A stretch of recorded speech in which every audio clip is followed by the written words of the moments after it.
This is a commercial warehouse in Tijuana. We're just on the other side of the U.S.-Mexican border. You can see right over here, the border is right there. I mean, those are the trucks actually coming across the border right now. The border fence is right there about 50 feet from where I'm standing. Now, this looks like just a regular commercial warehouse. The tunnel is hidden. It's concealed inside this warehouse. But if you first step in the warehouse, you never know this is, anything illegal was going on here. The secret entrance is extraordinary. Let me show you two.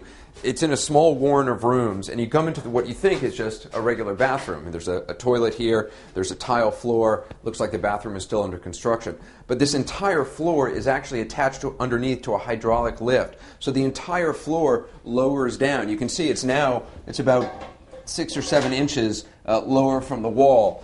If it was in its full upright position, you wouldn't even know that this is a drop-away floor. To get underneath the bathroom floor to show you the hydraulic equipment, the Mexican authorities have actually created a hole here. They just put a ladder in, so you just got to climb down.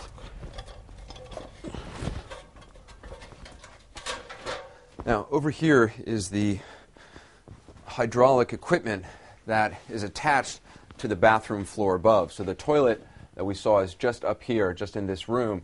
This is the kind of hydraulic lift that would be seen in an auto body store. A car would normally be put on that. And the entire bathroom floor is attached to this to lower the floor anytime they wanted an entrance to the secret tunnel. There's large pieces of wood that were discovered here. Obviously, these pieces of wood would be taken deeper into the tunnel, would be used to shore up the sides of the tunnel. There's also 4 large blocks of styrofoam. Authorities think that was used to try to muffle the sound of the drilling. As we said, this is the most sophisticated tunnel they've ever discovered. It's certainly the most sophisticated one I've ever seen. I mean, there's light bulbs in it, so there's an electrical system. Actually, this is an air vent, you can see. There's actually cool air circulating in here, so fresh air circulating, which is important the deeper you go. There's even a phone system. The phones still work. And that way, people inside the tunnel could communicate with anyone up above. But what's really remarkable here is what I'm about to show you. This is the motor works for an elevator. It's a primitive elevator, there's no doubt about it. But they brought this down here. This is the elevator itself. It's basically a large cart on wheels. And we're going to take you down and show you what happens then.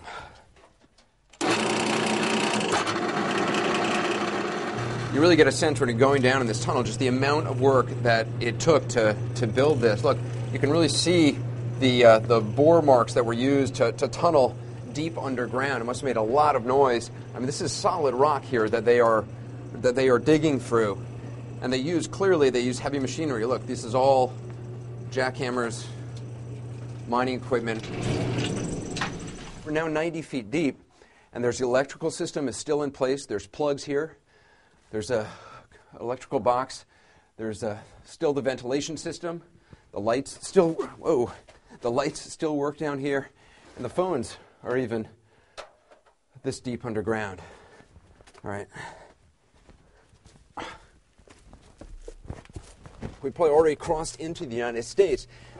As I showed you up at the top outside the warehouse, it's a very short distance from this warehouse to the border. So we're probably already now into the United States.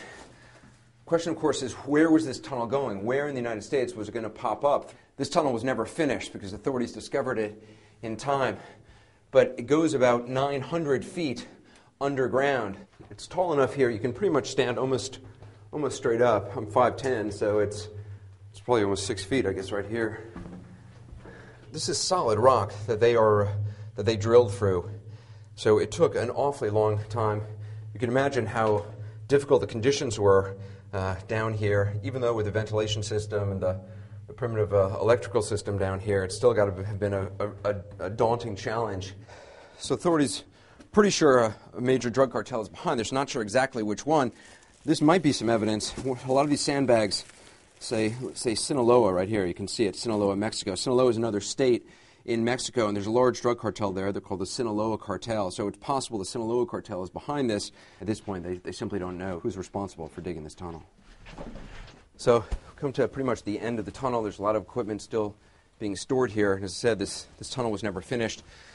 U.S.-Mexican authorities discovered it in time and raided it. So no drugs, as far as we know, were ever brought through. There was no exit point into the U.S. They were still apparently digging somewhere. I think authorities are still trying to figure out exactly where the end point was going to be. But there's no telling how many other tunnels like this are being built right now somewhere along this border.